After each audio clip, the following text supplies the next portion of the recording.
Welcome again to Barker's Barbecue. Today, you're watching part 3 of our 3-part series on the brisket. All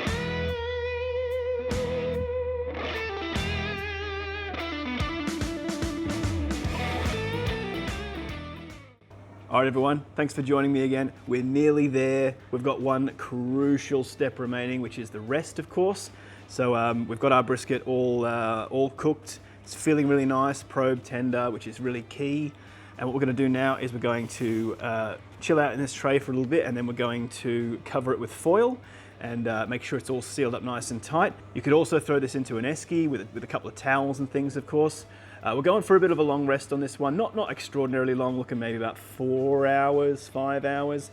And brisket really does benefit from a good long rest. So I want to go into a bit of detail about why resting is so important. So one of the things I like to sort of compare it to offer a common visual for everyone is if you think about butter, for example, right? So butter, if you put it in the fridge, it goes rock hard. You leave it on the bench, it softens. You heat it up, it turns to liquid. So fat has a level of viscosity depending on the heat. So the hotter it is, the thinner it is. So if you start slicing into a brisket straight out of the cooker, then the fat is at its hottest and it's going to run out all onto your cutting board, and it's not going to stay in the slices, which is right where you want them to stay. Resting, like I say, is a crucial part because it needs to come down in temp. So right now this brisket's sitting around about an average of about 195, 200 Celsius, sorry, not Celsius, Fahrenheit. About 96 Celsius approximately. So when you let the brisket come down to 140 Fahrenheit or about 65 degrees, 60 Celsius, something like that, you're allowing the fat to cling to the slices a lot better than it would if you were to slice it right now. Brisket has a pretty short life when you cut it up, so you want it to be as best as possible, and to let it to come down to 140 is what you really want to do. If you can manage it, not every brisket cooks go the way you want them to. If the kids are screaming at your door, just go for it. No one's gonna be mad. This is another thing I tell beginners as well. They always think I need to get my brisket or my pulled pork. I need to get it ready for dinner for 6 o'clock.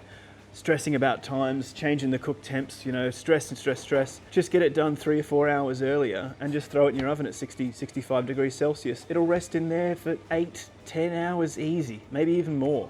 Definitely even more, actually. There are briskets in popular restaurants in America that rest their briskets for 12 hours or more. And if you're worried about time, just get it done a bit earlier, and that way you can chill with your guests, you get on the beers, and just let it ride. Safe places to rest it, like I say, esky with a few towels, close the lid. Obviously your oven at 60, 65 Celsius. Now this has been chilling out for a bit now, so I'm gonna wrap this up nice and tight. That's a crucial part of it too, make sure it's wrapped up tight, especially if it's going in the oven, because you don't want airflow to be going around it to dry it out. Make sure you seal it up nice and tight. Videos are a lot different these days. Hey buddy. All right.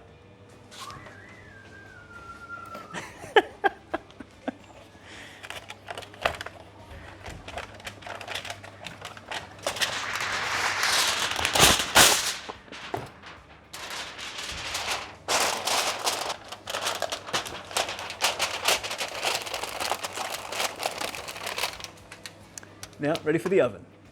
All right, everyone, the moment of truth has arrived. Our brisket has been resting for around about 5 hours. So let's go get it out of the oven and slice her up.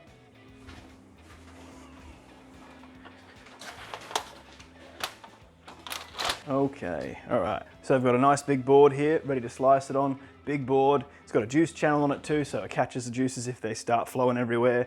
A good thing to have. Another good idea, cotton glove under a rubber glove so you can handle the brisket and you've got no issues with heat and burning your fingers.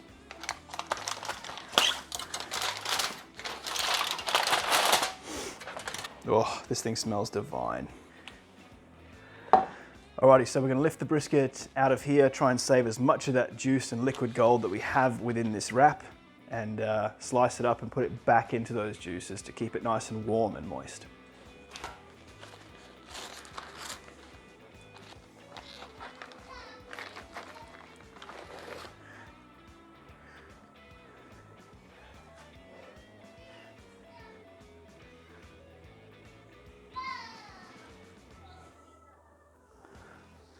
Oh wow.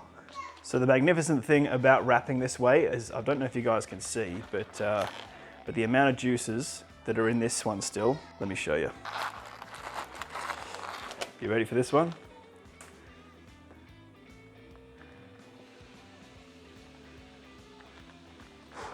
And there's still heaps left in there for the tray in here too. So give it a good spread over the top. Yes. I'm going to bring you guys in a bit closer for a better look at this. Get a load of that.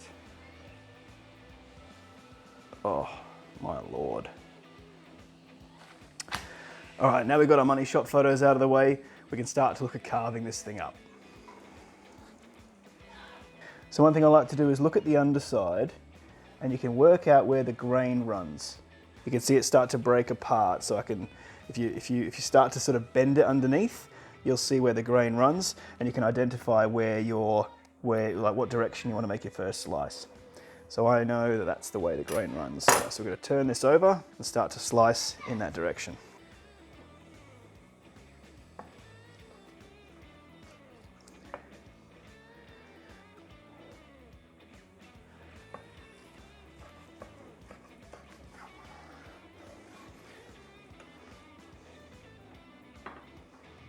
Jeez. I'm going to come and show you this slice here. Isn't that a thing of beauty? That hole in the middle there is just where the probe went, so don't worry. Oh my Lord. Right, so before we go any further, I'm going to dump all the juices out from the wrap into this tray. All right. So it's all that beautifully rendered beef fat along with all the juices that have come out of the brisket during the cook, and we're gonna literally put our slices that we make straight back in there. That's a step I've learned from competitions. All right, so the general rule when you're slicing brisket up is you keep going until you start to see the separation of the point and the flat, and I'll show you what I mean. So we'll keep slicing up here as we go. And it does bear remembering that this one did have a pretty small point on it, so it shouldn't be long before we start to see the point starting to appear, and I think we might be there. Maybe one more slice before we can really see it. And this is what I'm talking about here. I'll bring it over and show you.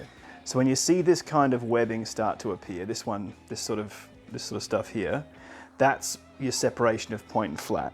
That's where you can see the muscles starting to separate. Hope you can see that on camera there. Now you can definitely keep going for a few more slices. No issues there really. If you really want to, you can go all the way left to right, but the thing to do is, once you're sort of well into the point section, what you do is then you turn the brisket 90 degrees, because what's interesting about brisket is the point muscle runs in a separate direction grain-wise to the flat. So when you're up in this fattier section, you want to slice it left to right. So just to reiterate, so we'll start with our point end, find the grain, slice up until you find the separation of the point muscle and the flat muscle. It'll be a few slices before you get there. And just so you can see on the actual brisket itself, you see there, that's that fat separation I'm talking about there. So that's right there. So you see flat muscle down here, and this is the beginnings of the point. Now in this section here, this is where you'd slice it down the middle and start working your way outwards.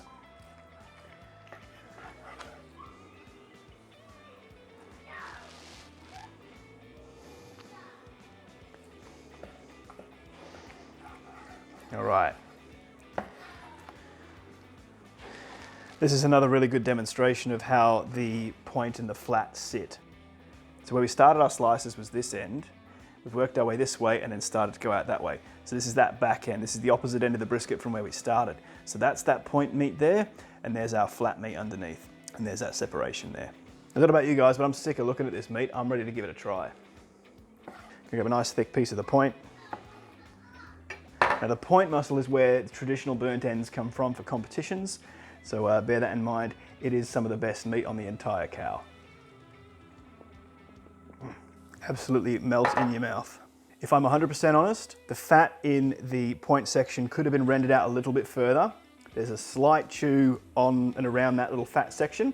I think that's that stubborn section that we were looking at before. But hey, I'm not unhappy with this. This is amazing. And to be honest, I've got a pencil thick slice here.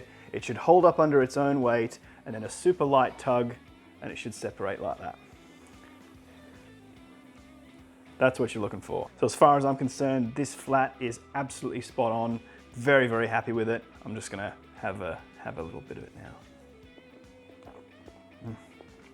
That soft, pillowy fat that we've left on top is complementing it beautifully. It's making it just absolutely, just melt in your mouth delicious. There's no big chew to it whatsoever. It just melts in your mouth along with that beautiful beefy flavor. And surprisingly, the amount of pepper as well. I've got about maybe 3 or 4 parts pepper to salt on this rub. I'm getting barely any pepper. It sweetens up and it becomes this beautiful flavor with a good long lengthy smoke and a good long lengthy rest. A bit of the tallow helps to mute the flavors of the pepper as well. Makes it this beautiful sweet. It's a little bit sweet. It's hard to describe, but it's delightful. Well, for my very first cook on the brand new rig, I'm pretty happy with that. Just stuck to some old principles, but hey, every cook is a lesson. Now we'll clear our board and start looking at the area where you get your burnt ends from. This is that slab of the point, so like I was saying, the point runs in that sideways direction, so it's running this way. That's why we sort of slice it in that direction. You can see it's already fallen apart. So the point meat is looking really, really nice. There's a little section in here. Like I say, the fat could have rendered a bit more, but the flat is still tender, moist, delicious, melt in your mouth with that beautiful fat cap on the top. The point is still melt in your mouth, outrageous, so good.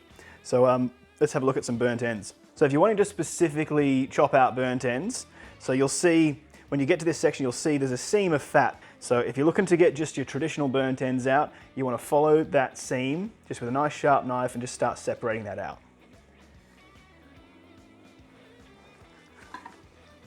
So now we have a really beautiful piece of the point section here, and we're gonna slice this up into burnt ends now. Now honestly, this, if you ask me, is, I reckon, the best slice of meat on an entire cow when it's done right. Well, that whole thing is about to fall apart. You can see this opening here, so I want to catch it before it does. I'm going to slice off a little slab like this. I'm going to try and skim off some of that fat from the seam there. And we have a beautiful slab of that beautiful point meat right there. And the way you make your burnt ends is you literally just cube it up. So you get a nice sharp knife into these little cubes and then turn them 90 degrees and slice them again. When they're this tender, a super sharp knife is really what you need, just so it glides through it. Because if your knife is working too hard, you're going to shred them. If you've got a blunt knife, you're just going to shred through them with all this sort of sawing action that you do. So you want to just try and gently work a sharp knife through them, and they will just fall apart beautifully. Let me give you a look at one of these tidy little morsels. Beautiful glistening bark from the tallow, beautiful glistening meat from all the fat within it, all that beautiful point meat. Oh. Don't let anyone tell you you can't get a beautiful bark on a pellet grill. And now, one of the best little cubes on the whole cow. Very hard to beat that. It's just salt and pepper. There's no crazy seasonings on this. There's no MSG. There's no crazy crap to try and heighten, you know, something that's not really there, or you're working with some pretty elementary spices that aren't crazy. And it turns out just a phenomenal product. These burnt ends are absolutely melt in your mouth, which is what I was aiming for. Absolute winner. So I'm Liam from Barker's Barbecue. Thank you so much for watching. Please don't forget to like, follow, subscribe. I'm on Instagram, Facebook, and YouTube. Please feel free to send me any questions, or if you've got any comments, put them below. Hope to see you in the next video. Thank you for watching.